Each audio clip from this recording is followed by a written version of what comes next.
স্বামী স্ত্রীর মধ্যে মোবাইল নিয়ে মনোমালিন্য। এরপরেই ব্যাংকে যাওয়ার নাম করে বাড়ি থেকে চলে গেলেন স্ত্রী। জানা যায় রাজগঞ্জ সুভাষপল্লী স্থানীয় বাসিন্দা রাজেশ দাসের সঙ্গে 2 বছর আগে সুকানি অঞ্চলের বড়বাড়ি এলাকার মেয়ে ডালি বিশ্বাসের বিয়ে হয়েছিল।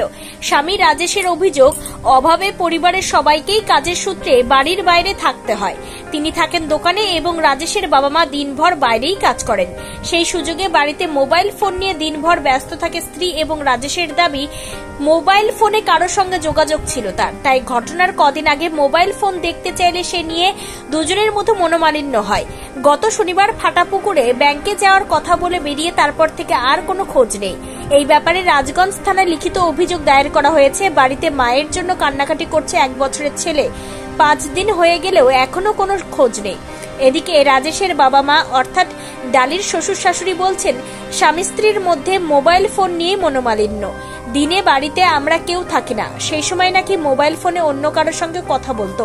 তবে যাই হোক, ছোট ছেলেটাকে সামলাতে যেন মা হিসাবে ডালি ফিরে আসে। ব্যাংকে গেছিল, যাওয়ার পরে আমি তারপরে আমাকে বলেছিল ব্যাংকে যাবে। তারপর থেকে ফোন করি, সুইচ অফ মোবাইল। ব্যাংক কোথায়? ফাটাপুকুরের ব্যাংক বলছিল। 12টার সময় ফোন করছিলাম, সুইচ অফ। তারপরে আমি ফাটাপুকুর গেছিলাম খুঁজতে, সব ব্যাংকেই ঢুকছিলাম, পারিনি আর। এবার কি সন্দেহ, তোমার কি মনে হচ্ছে? আমার তো সন্দেহ, একটা ছেলের সাথে আগে ফোন টোন করতো, ওই ছেলেটাকে বর্তমানে আমি চিনতে পারতেছি না। মানে কোন জায়গার ছেলে? কালীনগরের। তোমাদের বিয়ে কত বছর হয়েছে? 2 বছর।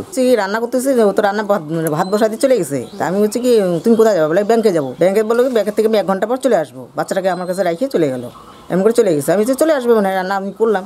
তারপর দেখতেছি পার হয়ে যাচ্ছে, 1:30টা বাজিয়ে গেলো। তখন দেখতেছি আসতেছে না। তখন তো ছেলেকে বললাম খোঁজ খবর করতেছে। তখন যাই এটা শুনলাম। মানে বিয়ের আগে? হ্যাঁ, বিয়ের আগে পালাইছিল। আর এখানে তাই এসেছে, এখন গেল। তার বিয়ে যখন হলো তখন কি কিছু শুনেননি? না, কিছু শুনি নাই। এই মোবাইলে যোগাযোগ করছে, মানে আমরা তো বাড়িতে থাকি না, নাইট করি, কোম্পানি কাজ করি না। ও তো সবসময় বাড়িতেই থাকে, ঘরেই থাকে সবসময়, বাড়ি থেকে বার হয় না। ওদের এখন কি সমস্যা কি না ওইটা আমরা বলতে পারি না। এর আগে বলে ছেলেকে বলছিল যে আমি অমুক জায়গায় যাবো ঘুরতে, কিংবা ব্যাংকে যাবো, এইটুকু খবর। আমার এই মোবাইল নিয়ে কারাকারি, ভাত দিচ্ছে না, এক আশা দিয়ে দিল। ছেলে বললো কি, ডালি আমাকে ভাত দাও, তা ভাত দিল না, ও মোবাইল নিয়ে ব্যস্ত।